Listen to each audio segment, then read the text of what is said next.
청년 정치인의 시원한 시사토론 사이다 더.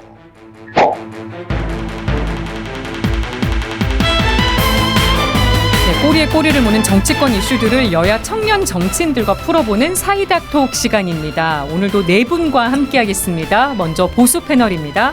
국민의힘 바로세우기 대표 신인규 변호사님, 그리고 김용태 전 국민의힘 최고위원 나오셨습니다. 안녕하세요. 네, 안녕하세요. 네, 안녕하세요. 김용태입니다. 다음 진보 쪽 패널입니다. 이인화 전 청와대 행정관, 그리고 성치훈 더불어민주당 정책위 부의장 나오셨습니다. 안녕하세요. 예, 안녕하세요. 이인화입니다. 네, 반갑습니다. 성치훈입니다. 오늘 한일 정상회담 얘기부터 해봐야겠습니다. 어제 서울에서 열린 한일 정상회담 어떻게 보셨는지 궁금한데요. 저희가 각자 자리에 화이트보드에 물컵을 그려놨습니다. 물컵에 물이 반잔이 차 있어요. 여기에 우리가 먼저 채운 물컵의 반에 일본이 얼만큼 채웠다고 보시는지 빨간색 마커 펜으로 표시를 해주시면 되겠습니다. 요거 가지고 저희가 얘기를 해볼 텐데요. 우리가 먼저 채운 반잔에 일본이 얼만큼 더 채웠다고 보시는지 그려주시고, 그리고 의견을 나눠주시면 되겠습니다. 벌써 그린 분도 계시고 빨간색으로 해주시면 얘기하기가 더 좋겠습니다. 네. 국민의힘 쪽에서 먼저 해주셨으니까 먼저 한번 들어볼까요? 네, 신인규 변호사님. 네, 저는 그 물에 반잔 차 있던 거에 조금 증발이 돼가지고 조금 줄어든 걸로 저는 표시를 했습니다. 아, 물이 원래 반 차 있던 거에서 오히려 내려간. 그렇죠, 살짝. 왜 그렇게 보세요? 내려간 걸로 봤는데요. 저는 사실 이제 그 외교 성과에 대해서 지금 뭐 여러 가지 말들이 많은데, 저는 이번 그 기시다 총리의 방한을 통해서 사실상 저는 후쿠시마 그 오염수 문제, 이제 이게 가장 좀 전면에 나왔었는데, 일본이 가장 필요로 했던 것을 가져간 느낌이 많이 듭니다. 그래서 그럼 우리가 무엇을 얻었느냐? 그렇다면 셔틀 외교 복원이라는 대화 채널 복구한 거 외에는 사실 우리가 뭐 이렇게 얻었는지에 대해서는 딱 와닿지는 않거든요. 그래서 저는 뭐 나름대로 노력은 해서 성과를 내려고 했겠습니다만은, 지금은 아무래도 일본 쪽에 좀 기울어진 성과를 조금은 냉정하게 볼 필요가 있다. 저는 이렇게 봅니다. 대통령실 평가와는 다르신 것 같습니다. 예, 뭐 평가는 또 개인의 영역이니까요. 예, 그렇게 보였습니다. 네, 국민의힘 다른 의견도 한번 들어보겠습니다. 김용태 전 최고위원님. 네, 저는 물을 채운 건 잘 모르겠고 일단 법주는 채운 것 같습니다. 그 기시다 총리 만찬상에 오른 법주 얘기하시는 거죠? 저희 채운 것 같아가지고 뭐 어쨌든 물컵은 채운 것 같습니다. 뭐 술이든 물이든. 그래도 총평을 또 해주신다면요? 어쨌든 조금 아쉽긴 하지만 개인 소감 형태로 그 아쉬웠던 그 죄송한 마음을 좀 표현했던 부분에 있어서는 어느 정도 저는 말씀한 것 같고요. 물론 이 부분에 있어서는 앞으로 한일 간 셔틀 외교를 통해서 계속해서 정상회담을 하면서 좀 풀어나가야 될 과제 같고요. 앞으로 또 지금 동북아 정세라든지 국제 정세가 굉장히 어려운 상황이니까 한미일의 공조 어떤 이러한 기틀은 마련한 것 같아가지고 이런 것도 양 정상이 계속 해 나가야 될 부분이라고 생각합니다. 네, 평가가 아주 후하신 것 같지는 않네요. 네, 오늘 국민의힘 쪽 평가가 살짝 박한 느낌도 있는데, 민주당으로 한번 가보겠습니다. 이인화 전 행정관님 오랜만에 나와주셨는데 어떻게 해주셨을까요? 아니, 아무것도 안 그려주셨어요? 저는 이게 우리 정부가 요 반쯤 채웠다 그러면 일본이 뭘 했냐, 사실 하나도 없다고 생각하는데요. 전 그전에 이런 생각을 해봤습니다. 이 물을 누가 마시는지를 좀 생각을 먼저 해보면 이 마시는 분이 예를 들어서 강제동원 피해자라든가 유가족이라고 했을 때 이거 물 얼마큼 채워졌다고 보겠습니까, 사실? 예, 그런 측면에서 저는 특별히 채워진 물이 없다, 이런 생각을 하고, 사실상 뭐 G7이라는 그 정치 이벤트가 없으면 이렇게 일본이 우리한테 이렇게 호의적으로 또 직접 답방을 이렇게 빨리 하고 이런 게 있었겠냐, 이런 좀 의구심도 들고요. 그래서 저는 좀 여러 면에서 이번에 굉장히 아쉬웠다. 그리고 우리는 채워진 물이 하나도 없다, 이렇게 좀 평가를 하고 싶습니다. 네, 그래도 증발하진 않고 그대로 유지는 되고 있나 봅니다. 예, 우리 의지는 있으니까. 우리 정부의 의지는 있으니까. 예. 그렇게 평가해 주시는군요. 성치훈 부의장님 어떻게 해주셨을지. 네, 저는 채웠는데 나머지 반잔도 윤석열 대통령이 채웠다라고 봅니다. 우리가 채운 게 아니고. 네, 또 우리가 반을 더 채웠다라고 보여지는데요. 그 지금 신인규 변호사께서 그 셔틀 외교 말씀을 해주셨는데, 셔틀 외교가 사실 2004년 노무현 대통령 때부터 다시 그 한일 정상회담을 통해서 셔틀 외교 시도가 시작이 되었는데요. 그때도 중단됐던 이유가 일본 총리의 그 신사참배, 그리고 이명박 정부 때도 몇 년 잘 추진하다가 또 중단됐던 게 신사참배. 네. 결국 문재인 정부 때도 하기로 다시 복원하기로 약속을 했었거든요. 그러고 나서 추진하지 못했던 것도 결국 신사참배였거든요. 그 역사 문제, 위안부 문제 이거를 해결하지 못하면 한일 정상회담은 우리가 그렇게 매끄럽게 정상화시키지 못한다는 끝까지 지키던 자존심이었는데 그거를 윤석열 대통령이 일단 미래로 가기 위해 내려놨다고 하셨지만 네. 그럼 미래로 가기 위해 우리가 잔을 반잔 따랐는데 이번에 기시다 총리가 와서 그 관련된 발언을 한 것을 보면 개인적 사견이라는 전제를 달았고 그쵸. 그리고 사과가 아니라 가슴이 아프다. 저는 왜 가해자가 피해자를 보면서 가슴이 아프다는 얘기를 하는지 모르겠는데 그 발언에서도 저는 뭐 그렇게 진정성 있는 사과라든지 그런 일본의 진정성 전혀 보이지 않았다고 생각하고 예. 더군다나 더 우리가 또 하나 더 내줬다. 후쿠시마 오염수 관련해서 이번에 우리나라가 같이 뭐 검증에 참여한다. 뭐 듣기엔 좋은데 네. 오히려 저는 후쿠시마 오염수 방류의 정당성을 부여하기 위한 우리가 오용될 가능성도 있다. 그렇기 때문에 이번 한일 정상회담의 물잔은 나머지 반잔도 결국 우리가 채워주는 꼴이 되지 않았나 그렇게 봅니다. 그렇지 않아도 후쿠시마 오염수 질문도 드리려고 했거든요. 말씀해 주셔서 어떻게 생각하시는지 궁금합니다. 근데 저는 후쿠시마 오염수 가기 전에 한 말씀만 드리자면은 저는 이제 주권 문제 그리고 영토 문제나 역사 문제에 대해서는 우리가 원칙을 일단은 천명해야 된다 저는 보고요. 네. 저는 일본과의 미래지향적 관계 저는 모든 국민이 다 원한다고 봅니다. 그리고 과거에 우리가 발목이 잡혔을 수도 없고요. 그리고 저는 일본의 사과도 우리가 마냥 기다릴 수만은 또 없다고 봅니다. 왜냐하면 사과는 일본이 진정성 있게 하지 않으면 우리가 강제할 방법은 없지 않습니까?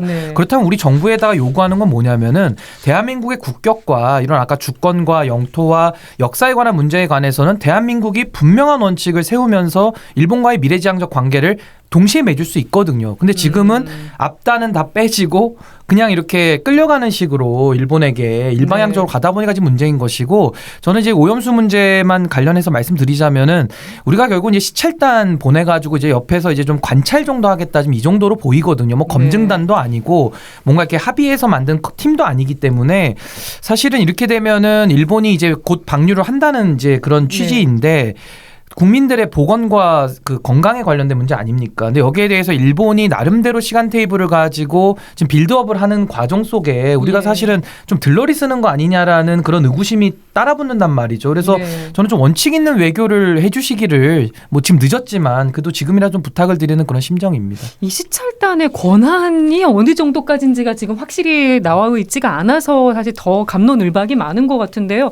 다른 분들은 어떻게 생각하세요? 네, 이인하 전 행정관님. 이 오염수 문제가 이게 왜 심각하냐면 여기서 우리가 혹시라도 이렇게 이런 분위기로 가면 사실상 면죄부 주는 것밖에 안 되는데 이게 뚫리면 그다음은 후쿠시마산 그 농수산물이 이제 수입이 될 그럴 수 있죠. 그 압력을 우리가 이겨낼 또 방법이 없거든요. 이것도 국민의 건강하고 생명과 또 직결되는 문제고 또 아까 신인규 변호사님 지적 다 저도 이제 동의를 하고요. 예. 그리고 또 뭐 IAEA 그 국제기구에 좀 기준을 좀 준하고 거기에 좀 지침을 좀 따른다고는 얘기는 하는데 사실상 그 기구도 국력에 영향을 받기 때문에 일본과 우리나라의 국력은 아직 국제사회에서 좀 격차도 있고요. 네. 그러니까 결국 이런 정황을 다 살펴봤을 때는 이 시찰단은 면죄부를 주기 위한 들러리 정도에 국한되지 않을까 이런 아주 지금 심각한 상황이라 저는 생각을 합니다. 다들 공통적으로 우려를 하고 계신 것 같습니다. 김용태 전 최고는 어떻게 보세요? 일단 저는 그 오염수 방류에 있어서 그러니까 야당이나 일각에서는 마치 우리 정부가 아무것도 안 하고 허용할 것처럼 면죄부를 줄 것처럼 이제 전제해서 말씀하시는데요. 어느 정부가 그걸 허용하는 것을 그렇게 방치하게 두겠습니까? 저는 그건 아니라고 생각하고요. 네. 반드시 정부도 이 오염수 관련해서 그러니까 국민 안전에 있어서는 저는 절대 양보가 없을 거라고 생각하고요. 네. 그리고 이것이 이제 과학적으로 검증되는 것도 굉장히 중요하겠지만 제가 정부에 또 당부드리고 싶은 말씀은 과학적 기준도 중요하겠지만 국민 정서도 좀 고려해 주실 것을 저는 굉장히 당부드리고 싶어요. 그러니까 일본이 오염수 방류하는 거에 있어서 어느 국민이 여기서 납득할 수 있겠습니까? 그래서 정부도 아마 최선을 다해가지고 여기서 외교적 역량을 전 버릴 거라고 믿습니다. 우리 시찰단이 목소리를 내면 이 목소리가 반영될 수 있는 구조인 것인지 정말 시찰에 그치는 게 아니고 검증까지 가능한 구조인지가 궁금한데 조금 더 지켜보기는 해야 될 것 같습니다. 23일쯤에 간다고 하네요. 네, 그리고 정치권 이슈로 한번 들어가 보겠습니다. 먼저 민주당으로 가볼게요. 이번 연휴에 아주 보도가 많이 됐던 82년생 김남국 의원의 60억 코인 논란. 이거 관련해서 지금 김남국 의원이 60억 상당의 코인을 보유했다는 의혹을 받았는데 김남국 의원은 정치 생명과 전 재산을 걸겠다면서 강하게 반발을 했습니다. 또 민감한 개인정보를 언론에 흘린 건 검찰 작품이다 이런 얘기도 했는데요. 이번 논란 어떻게 보시는지 화이트보드에 키워드 적어주시면 요거 가지고 또 얘기 나눠볼게요. 지금 계속 논란이 되고 있는 부분이라서 어떻게 보고 계신지.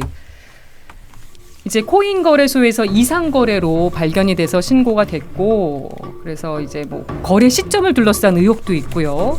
뭐 불법 현금화가 된 거 아니냐 뭐 이런 얘기도 있었는데 일단 본인은 전부 부인을 한 상태입니다. 네, 어떻게 보시는지 얘기를 들어보겠습니다. 가장 먼저 쓰신 신인규 변호사님부터 들어볼까요? 예, 저는 그냥 뭐 별로 떠오르는 말이 없습니다. 너무 참담해가지고 저는 그냥 코인왕 김남국이라고 저는 그냥 단순하게 썼는데요.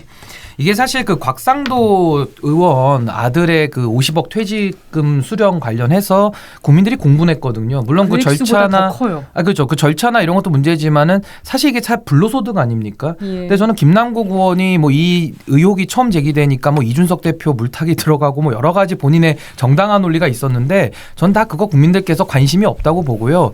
본인이 어떠한 자금을 마련을 해서 그리고 지금 이런 뭐 거의 뭐 몇십억이 되는 이런 액수에 대한 수익을 냈으며 지금 이것은 어떻게 처리되고 있는지를 밝혀야 되는데 본인이 얘기하는 것은 실정법을 지켰다. 그럼 법의 사각지대 아닌가요? 그럼 실질적 이익은 본인한테 안 갔나요?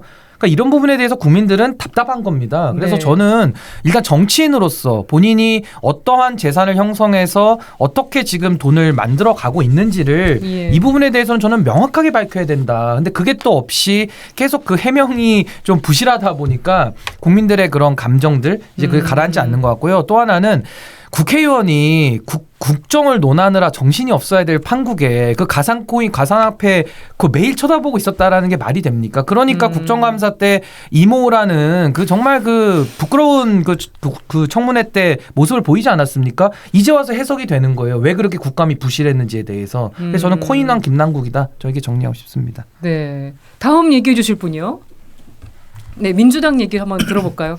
예, 저는 일하는 국회라는 좀 키워드를 써봤는데요. 어떤 의미이실까요? 이게 좀 많이 뼈아픈 좀 상황이죠. 민주당 입장에서는 사실상 이 코인 투자가 공익을 위한 목적은 아니잖아요. 네. 결국 좀 사익을 위한 목적이고 김남국 의원님 하면 우리 당의 또 대표적으로 가장 열심히 일하는 또 젊은 청년 정치인이고 근데 이런 코인 투자라는 게 그 신인규 변호사님 말씀하신 것처럼 이게 굉장히 24시간 거래가 되기 때문에 네. 특히 아까 보도에 따른 뭐 60억도 지금 등장을 하는데요. 그 정도의 액수가 오고 간다 했을 때 그 과도하게 좀 시간을 뺏길 확률이 이제 크죠.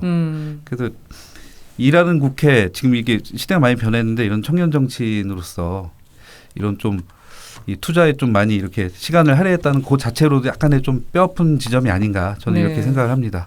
그러나 물론 법적인 문제는 없다는 건 지금 계속 설명을 하고 있고요. 예. 그래서 좀 이 부분은 논란이 계속되긴 할 텐데 좀 명확하게 좀 더 좀 지켜봐야 될 것 같습니다. 네, 성춘 부의장님은 네, 뭐 다시 물컵이 등장해. 지금 오늘 사실 해명을 하지 않았습니까? 네. 그러니까 해명을 보니까 지금 한 절반 정도는 했다고 봅니다. 저 개인적으로는. 근데 아직 절반을 채울 수 있는데 안 채운 게 문제라고 봐요. 예. 그러니까 지금 법적으로 뭐 도의적으로 넘어가기도 전에 그냥 법적으로만 보면은 지금 김남국 의원이 그 받고 있는 의혹 중에 4가지 정도인 것 같은데요. 시드머니의 출처.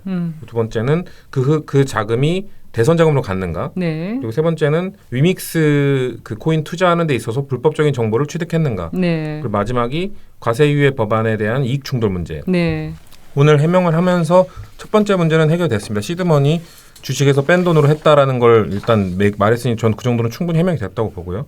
대선 자금은 흘러갔는가? 그것도 뺀 돈이 뭐 몇백만 원밖에 되지 않는다. 인출 내역 인출 내역 공개했죠? 공개로 충분히 해명이 됐다고 보고 네 번째 과세유예도 이건 아직 뭐 쟁점이 있긴 한데 예. 아직 얘기를 해봐야 되는 부분이기 때문에 이거는 추가 논의가 필요한 부분이라 보고 세 번째에 대한 해결이 전혀 되지 않았는데 저는 결국 그 위믹스 코인의 그 당시 이게 어느 지점에 들어가고 어느 지점에 나왔는지 지금 대략 한 달 정도 담았다 정도만 있고 한 60억 정도까지 찍었다 정도의 지금 추측석 발언들만 나오고 있거든요. 네. 전 이거에 대해서 김남국 의원이 이걸 해결할 거면 들어갔을 때 금액, 나왔을 때 금액 요거 공개하면 전 끝이라고 봅니다. 네. 만약에 이때 들어가는 과정이 좀 길었고 뭐 나오는 과정은 이미 떨어지고 있었기 때문에 나왔다라는 거는 전 충분히 설득력이 있다고 보거든요. 근데 네.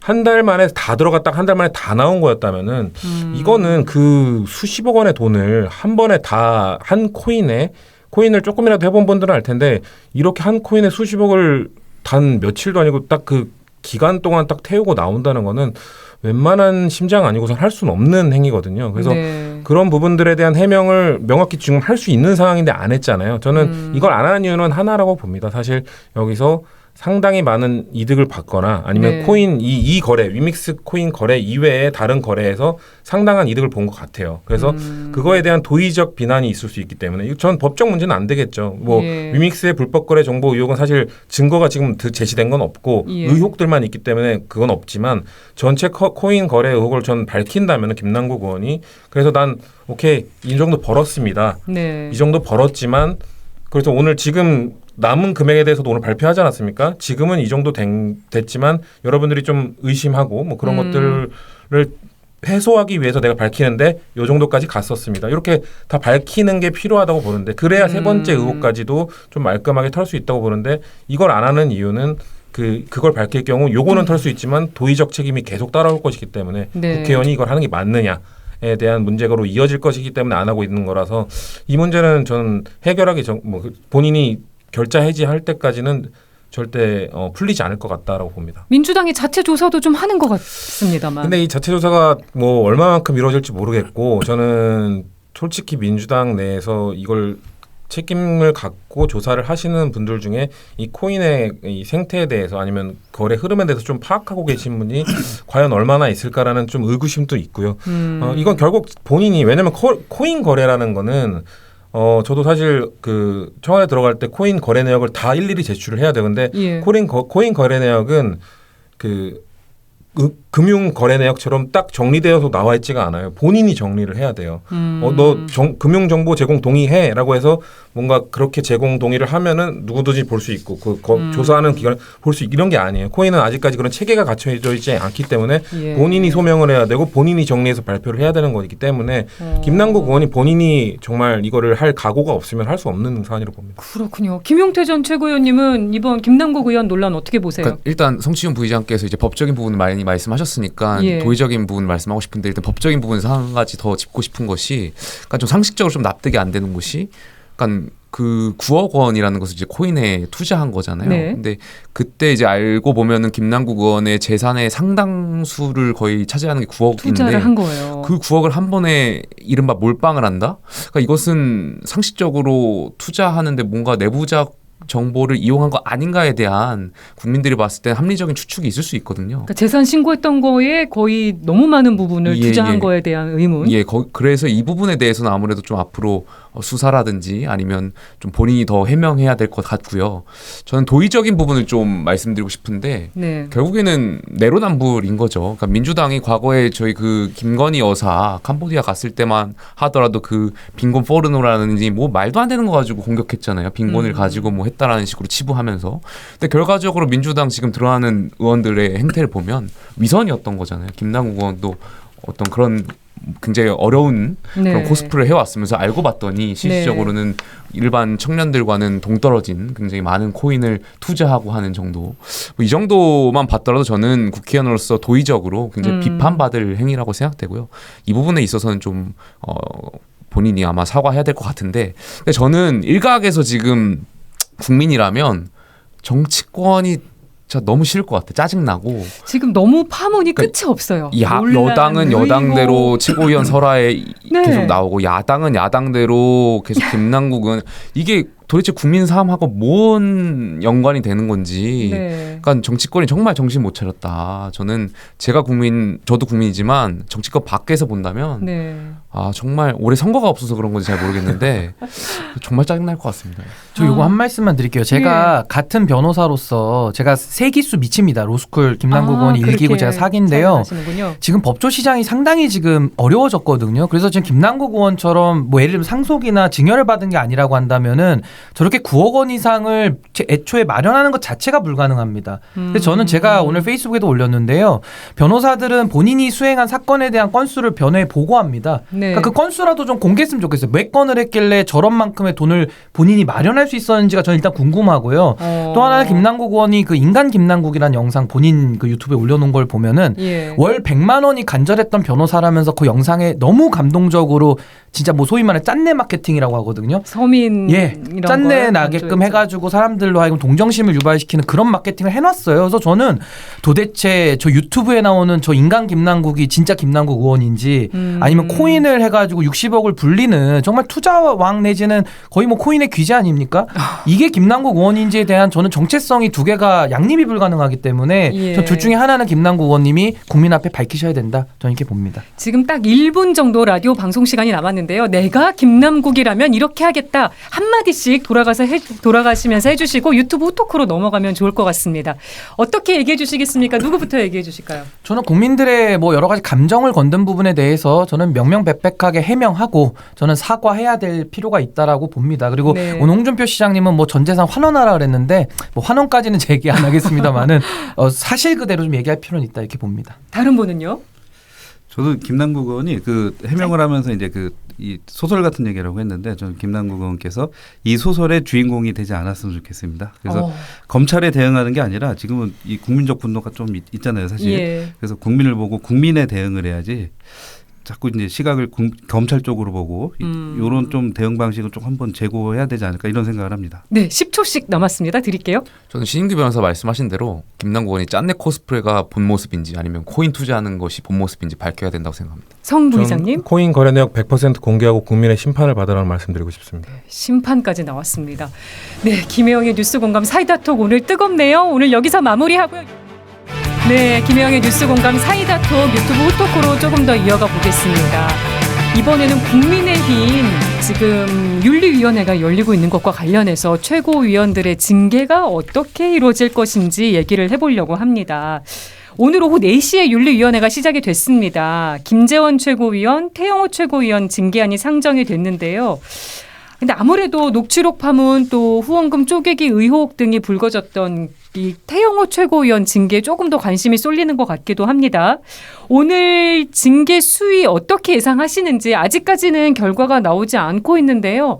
전망하시는 거 좀 돌아가면서 들어볼게요. 네, 어떻게 민주당 이인하 전 행정관님 먼저 얘기해 주실까요? 예, 저는 징계 수위도 되게 지금 관심사지만 그 핵심 포인트는 징계 사유가 될 것 같습니다. 왜 징계하냐?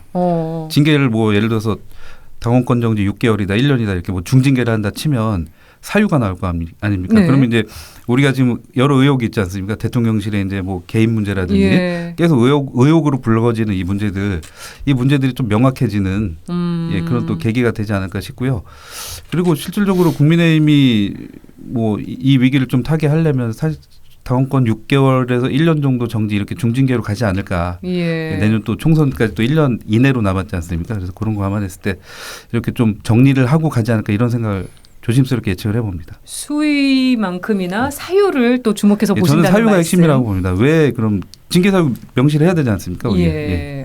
네, 그 부분도 주목해서 봐야겠네요. 다른 분 또 누가 얘기해 주실까요? 근데 저는 일단 정치권에서 이런 윤리가 너무 과도하게 등장하는 거 저는 일단 근원적으로 좀 반대고요. 정치인들은 본인의 발언에 대해서 정치적으로 책임을 지는 거지 이게 아무래도 이준석 대표 사례에서 너무 이제 그 상대 정적을 제거하는 수단으로 윤리를 한번 활용했다 보니까 지금 뒷사례에서도 계속 그 앞에 전례 때문에 지금 윤리가 계속 튀어나온다 저기 보거든요. 네. 그래서 저도 참 이게 이런 현실 자체가 참 씁쓸한데 결과적으로 그럼 얼마를 지금 이제 때릴 거냐라고 본다 그러면은 이미 이준석 대표 사례에서 너무 양형을 높여놨어요. 그래서 그거와의 형평을 또 고려한다 그러면 이거는 뭐 당원권 정지 한 1년 반 이상은 지금 할 수밖에 없지 않는가. 예. 왜냐면 그전에는 당 상대로 가처 보냈고 양두구육 사자성어 썼다 그래가지고 지금 1년 반이 나왔는데 네. 이거는 뭐 거짓말에다가 역사 문제에다가 뭐 논란이 한두 개가 아니잖아요. 그래서 저는 이제 윤리가 상당히 머리는 아플 것 같다. 이렇게 봅니다. 네. 뭐 김용태 전 최고님 어떻게 보세요? 근데 저는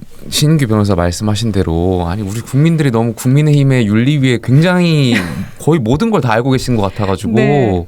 무슨 윤리 만능주의도 아니고 그러니까 국민들께서 이런 걸 왜 알고 계셔야 되는지 이런 일이 없었으면 더 좋았는데. 그런 네. 말씀도 드리고 싶고요. 그리고 지금 징계를 안 하면 안 될 분위기가 되면서 이제 징계를 해야 될 것처럼 말씀하시는데 아니 이걸 어떻게 징계합니까? 그러니까 허언증이라는 건데 결과적으로 태영 의원이 거짓말했다고 결국에는 윤리위에서 이제 품위 유지 위반으로 이제 징계를 하게 될 텐데. 징계 사유를 아까 봐야 된다고 얘기해 아니 주셨는데. 허언증이라고 해서 그러니까 징계를 주는 게 이게 말이 됩니까? 아니 저는 그러니까 지금 저희 여당이 어쨌든 누군가는 일이 벌어졌고 누군가는 책임을 져야 되기 때문에 태영 의원한테 이제 독박 씌우는 것 같은데 객관적으로 봤을 때 이게 윤리위의 징계 사유가 되는지는 전 도저히 이해할 수 없고 왜냐하면 과거에 권성동 의원도 그 문자 공개하면서 그냥 넘어갔잖아요. 태영 의원도 어떻게 보면은 허언증 한 거밖에 없는데 본인 말이 사실이라면 어떻게 보면 피해자가 된 거잖아요. 녹취록이 공개되면서 네. 윤리위가 이걸 어떻게 징계할 수 있을까? 그렇다고 또 징계하지 않는다면 그것도 또 이게 당 지도부에 이제 피해가 갈 거기 때문에 실언 부분은 또 허언증하고 별개 아닌가요?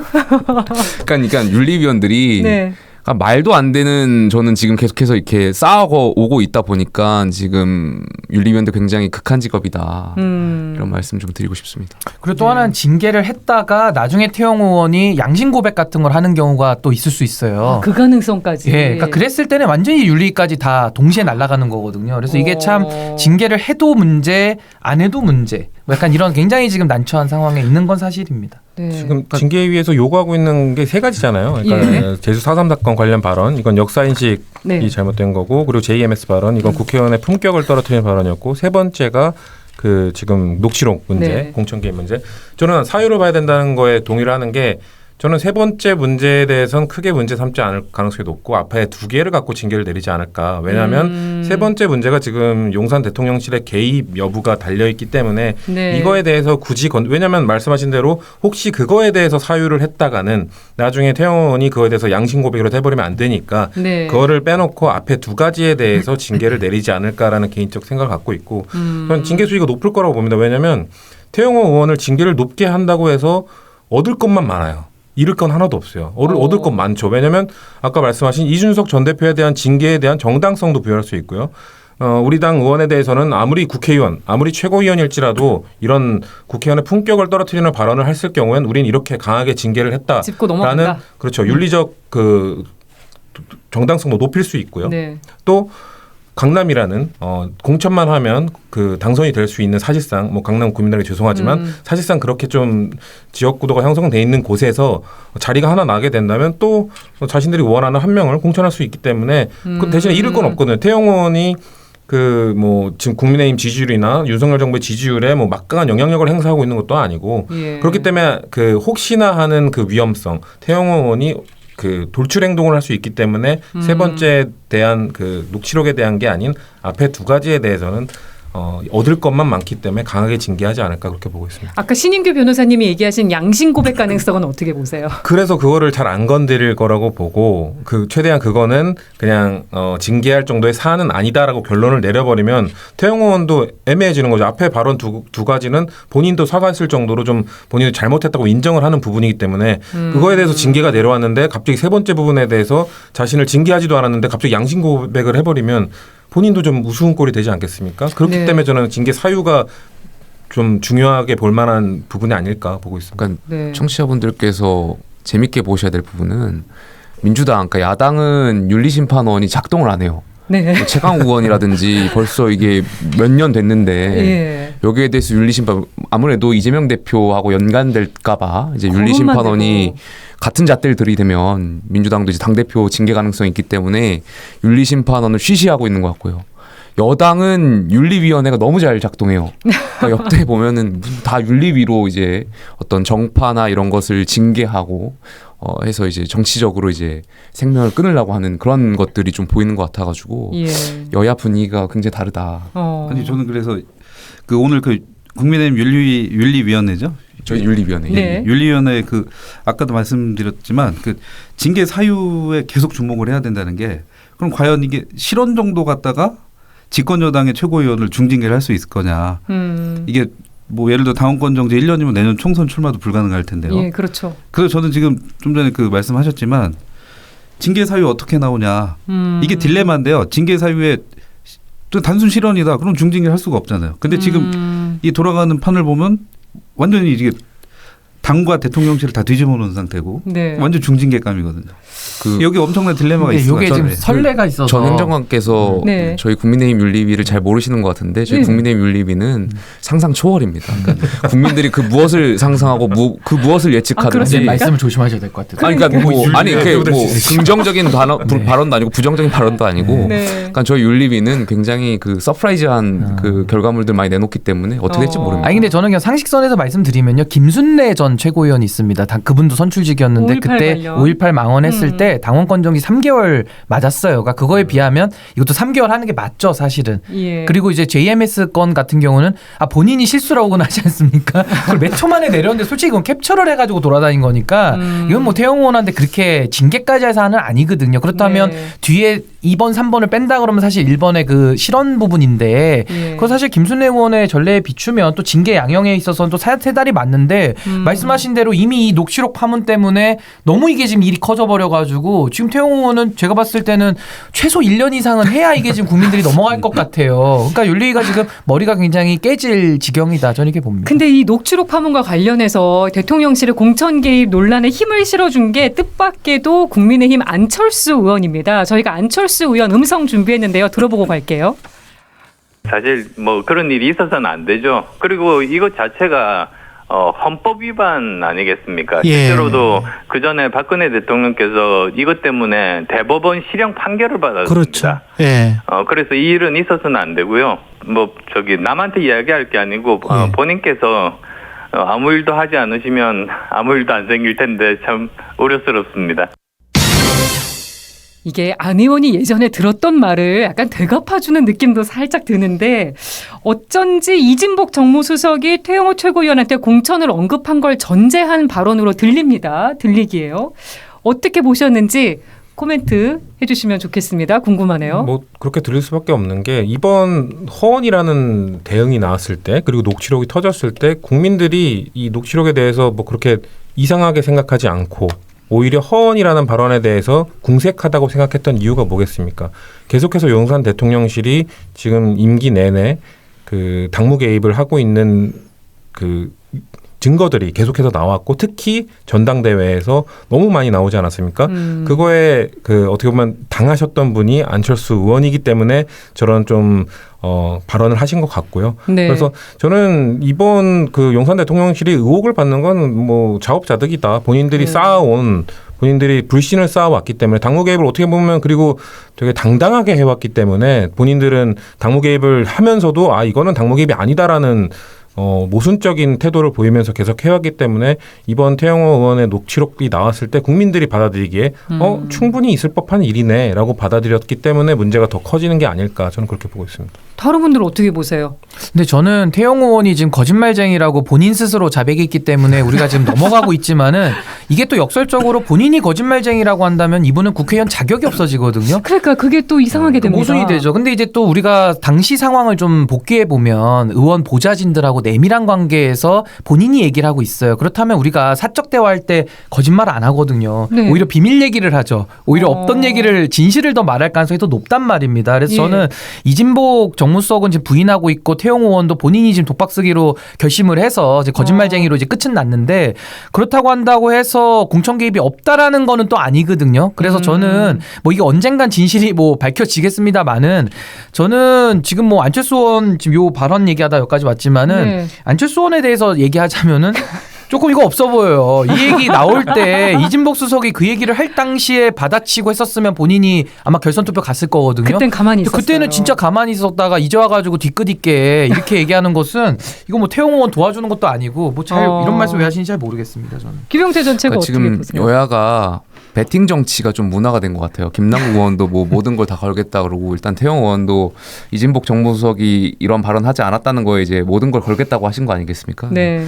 다 배팅하신 것 같은데 뭐 태영 의원을 말을 뭐 이렇게 믿기가 좀 석연치 않지만 그래도 믿는 방법 말고는 뭐 방법이 있겠습니까 지금? 이인하 전 행정관님은요? 아니 저는 그냥 안철수 의원께서 그때 그 윤한연대 얘기하고 쉽게 말해 대통령실에서 이제 한 방 맞으신 거죠. 이런 얘기 들으셨죠? 저는 거기에 대한 이 오늘의 이 워딩은 그냥 거기에 대한 그냥 감정적인 반응이지 특별히 정치적으로 크게 뭐 해석할 건 따로 특별히 없어 보이긴 합니다, 사실은. 그렇게 보시는군요. 네, 사이다톡. 예, 얘기가 오늘 나눌 주제가 많아서 좀 더 길어진 것 같네요. 오늘 여기까지 하겠습니다. 네 분 오늘 함께해 주셔서 고맙습니다. 감사합니다. 네, 감사합니다.